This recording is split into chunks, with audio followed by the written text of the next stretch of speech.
Three policemen charged in shooting death at mother's restaurant. British national charged with stabbing over food while a Petrojam employee is gunned down. This is Undiluted News. Mikey Bones reporting. Additional charges have been laid against two of the three policemen implicated in the shooting death of a man at the mother's fast food restaurant in St. Anne last month. Constable Ewan Ramsey has been charged with manslaughter following a ruling by the Director of Public Prosecutions on Monday. He is also charged with professing that he had a service pistol in his possession when the victim, 30-year-old Kajay Sims, was shot dead inside a restaurant on January 27. Prosecutors accuse him of failing to de-escalate the dispute inside the restaurant prior to Mr. Sims being fatally shot.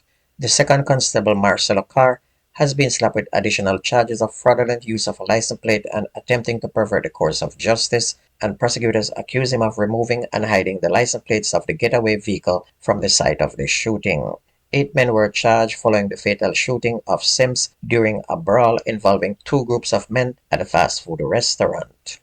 A 44-year-old man identified as Kirkland Young, otherwise called Carl, a taxi operator of Linstead in St. Catherine, has been slapped with several sexual offense charges following a series of incidents that transpired between January 2022 and December of 2023, and he is expected to appear in the courts to answer to the charges of rape, conspiracy to rape, sexual touching, aiding and abetting rape, and possession of child pornography. He was arrested after a child reported that she was raped and forced to commit several sexual acts with Young and other men against her will. A report was made to the police and an investigation was launched into the matter, and Young was subsequently arrested and charges were laid against him on Tuesday, February 20. And investigations remain ongoing as the police believe that Young is a serial rapist. A man was charged on Monday in connection with the home invasion that left a 15-year-old girl dead and two others wounded in Albertown, Trelawney on August 6 of last year. Timoy Brown, 23-year-old of Cotton Tree Allside District in the parish, has been charged with misprision of a felony. Misprision of a felony is when someone knows about a crime but fails to report it to the authorities. And Brown was apprehended on February 12 and reportedly admitted to having knowledge of the incident, and he was subsequently charged. And it was reported that 15-year-old Jamila Cole, her mother and cousin were attacked by two masked men. The men reportedly used pieces of board to beat the woman and the teen girl. Jamila was also raped, and all three were taken to hospital where Jamila died. The attack was reportedly linked to a domestic dispute. Meanwhile, the St. Anne police have charged a 67-year-old retired British national who reportedly attacked and stabbed one of her relatives during a heated dispute over food. Veronica Lewis, a retired nurse of London, England, was charged on Monday with wounding with intent. And it's reported that on February 17, Miss Lewis and her 24-year-old relative, who is also visiting the island, got into a heated dispute after Miss Lewis accused her of removing and eating a plate of food she had left in the refrigerator without her consent. And during the dispute, it's alleged that the retiree used a knife to stab her relative in the chest and slash her in the face. And you have to be very, very craven to stab somebody over food. A male vendor was shot and killed while his female assistant was injured by a lone gunman in Duhaney Park yesterday morning. And information is that around 9 a.m., the vendor and his assistants were in a section of the community recreational park when the shooter approached them on foot and opened fire. The woman reportedly sustained a gunshot wound to the foot while the man suffered multiple gunshot wounds, and police are now searching for that killer.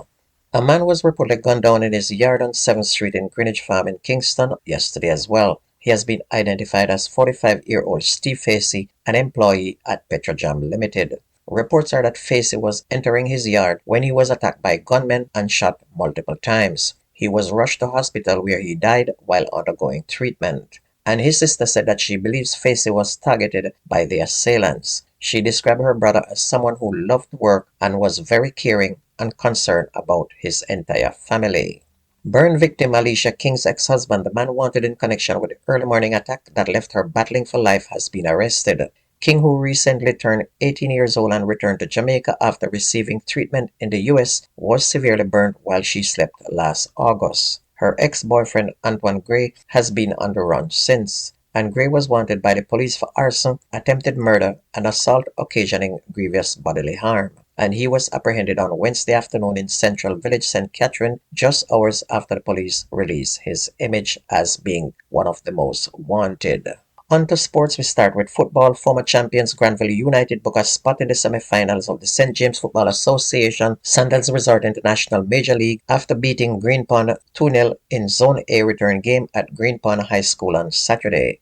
Granville semi-finalists last season improved to 14 points to secure their place with a game in hand. Zone winners Flanker United has already won that zone with 18 points. In another game on Saturday, Irving United FC and Montego Bay Boys Club played to a 0-0 draw.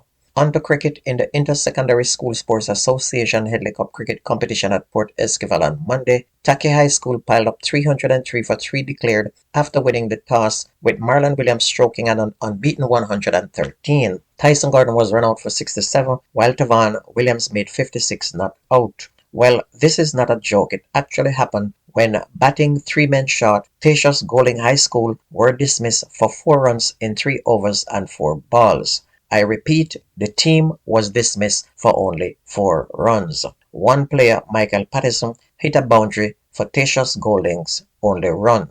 And this is one for the Jamaica Guinness Book of World Records.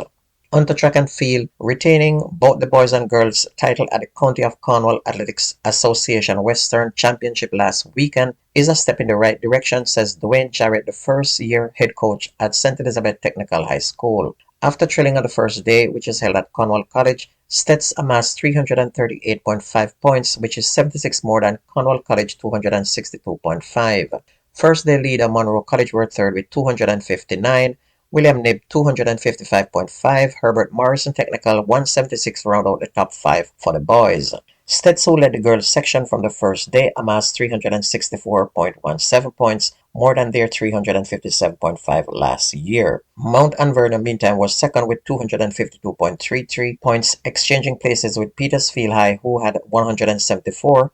William Knibb High maintained 4th place on 151.5 points. And here the good news, Manning School improved from 9th place to 5th place with 72 points. And this was a big improvement for Manning's after our name stopped call for many years now. Remember, Manning's was the top school for a long time from the 1960s and 70s, but times have changed, but we hope to make it back to the top someday. So we're going to big up all of my Manning's peeps. And don't forget, the best news and sports takes place on this station. If you ever missed the news, please go to YouTube, type in Jamerican Undiluted News, listen, like, share, and don't forget, please subscribe to keep it going. Please subscribe. That's news and sports on your favorite radio station. My name is Mikey Bones. I gone.